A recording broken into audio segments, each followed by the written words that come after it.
Hello everyone, it's Becca from Becca Books and Bujo, and it is time to play my Deck of TBR game for August.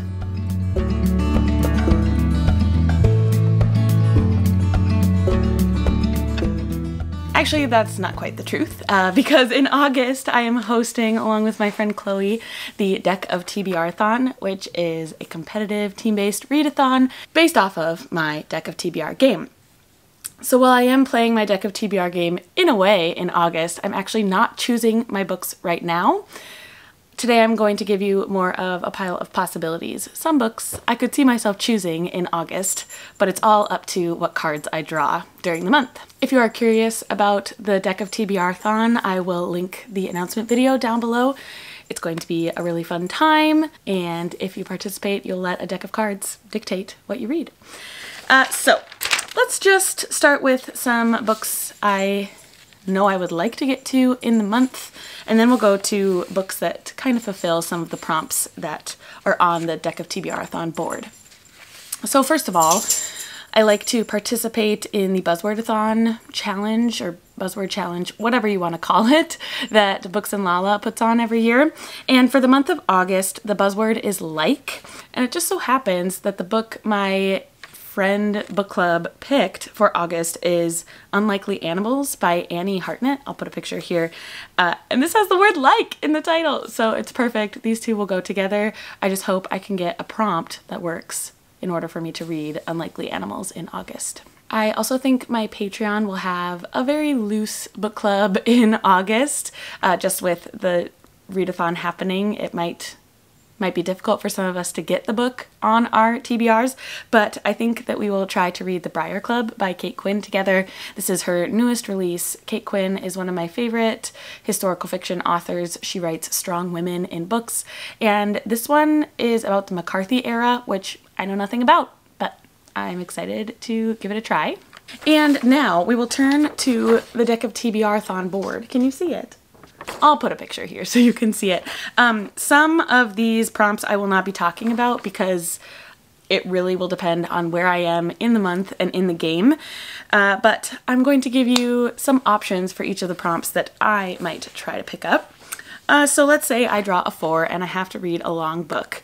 I have been in the mood for romanticises as of late, and so I could see myself picking up When the Moon Hatched by Sarah A. Parker. This is indeed a long book. I think it's almost 700 pages, so it would be crazy for me to pick this up because I might not get through a lot of books if I decide to pick this up, but I don't know. If I'm in the mood, I could read it fast. The other option I have for a long book is The Ashes and the Star-Cursed King by Carissa Broadbent, the second in her Nightborn duet. This one clocks in at 590 pages, so it would definitely get me 5 points for this prompt. I could see myself, over 500 pages is 3 points. Know my own game, Becca. But I could see myself reading just something slightly over 400 pages to just get 1 point and make it a little bit easier on myself. I did do a little bit of research for the number 5 prompt. I wanted to choose some of Chloe's 5-star reads, and so I actually happen to have a few on my shelves that Chloe gave 5 stars. The first is After I Do by Taylor Jenkins Reid, a romance. I haven't read a lot of Taylor Jenkins Reid's backlist, just her 4 most recent releases that are all historical fiction, so I am excited to possibly give this one a try. I also saw that Chloe gave The Lovely Bones by Alice Sebold 5 stars, which is on my self-destruct TBR, so it'd be good to get this one read soon. And lastly, I saw Chloe gave Happiness for Beginners by Catherine Center 5 stars. So if I could read one of Chloe's 4 or 5 star rated books, I could get 3 points. And the points, we never clarified this in our announcements. For Chloe and I, we're just kind of playing along for fun. We're not a team leader or anything. We're just kind of the game masters. I'll keep track of my points for fun just to see how many I can get. But really the points don't matter for me or Chloe. If I were to draw a 7, someone else would need to pick my book. I just have a couple, where are they, that Willie has gifted me recently, and so he is kind of picking me a book. We've got Flawless by Elsie Silver, a cowboy romance, and A Touch of Darkness by Scarlett St. Clair. This is a romantasy, a Hades and Persephone retelling. And technically, Willie gave me this for Mother's Day, but someone on Etsy picked this book for me, so I don't know where that would go. Probably just a friend pick.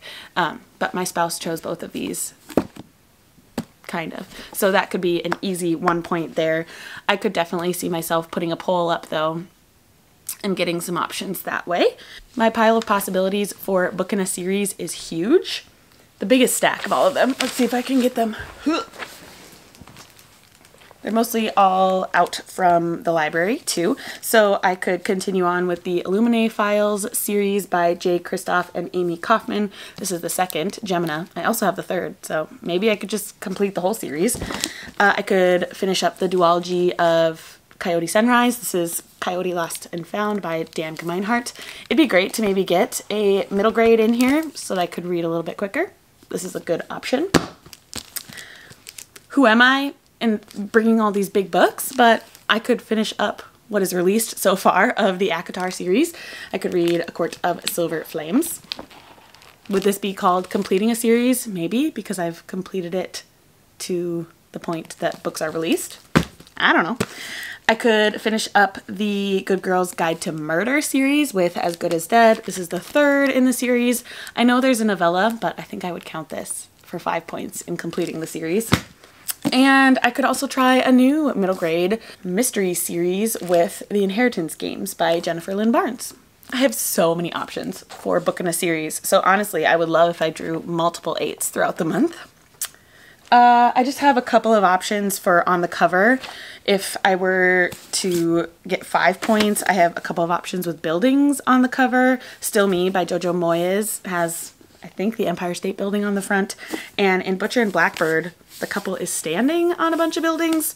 This could also work for object or people on the cover. Could we do all 3? No, that's not the game. And then I'm really interested in reading Before I Let Go by Kennedy Ryan. So a person's on the cover. That would be an easy 3 points for me to get. In the title, the prompt for Jack is maybe one of my favorites just because I love to find colors and names and numbers in titles. It's just so fun. So scanning through my shelves, my physical shelves, I had The 7-Year Slip by Ashley Poston, which has a number in the title, obviously. I've got Young Jane Young by Gabrielle Zevin, a name in the title. I've got Notes from a Blue Bike, The Art of Living Intentionally in a Chaotic World by Tish Oxenrider, a color in the title, and a nonfiction, which would be reading outside my comfort zone a little bit. And we've got 1, 2, 3 by Lori Frankel, which has 3 numbers in the title, so that's kind of fun. The last prompt I'm going to talk about is for the King card, and that is genre. Just so you know, some of my favorite genres are romance, historical fiction, and contemporary. So I could see myself reading The Alice Network by Kate Quinn, a historical fiction about World War I and II. Another new historical fiction that's coming out at the beginning of August is The Cheesemaker's Daughter by Kristen Vukovic. I'm actually hoping to read this at the end of July, but if I don't get to it, I could see myself putting it on my TBR early on in the month. For romance, I could pick up When in Rome by Sarah Adams or Things We Never Got Over by Lucy Score. These are books I've had from my sister for far too long, and I need to get them back to her.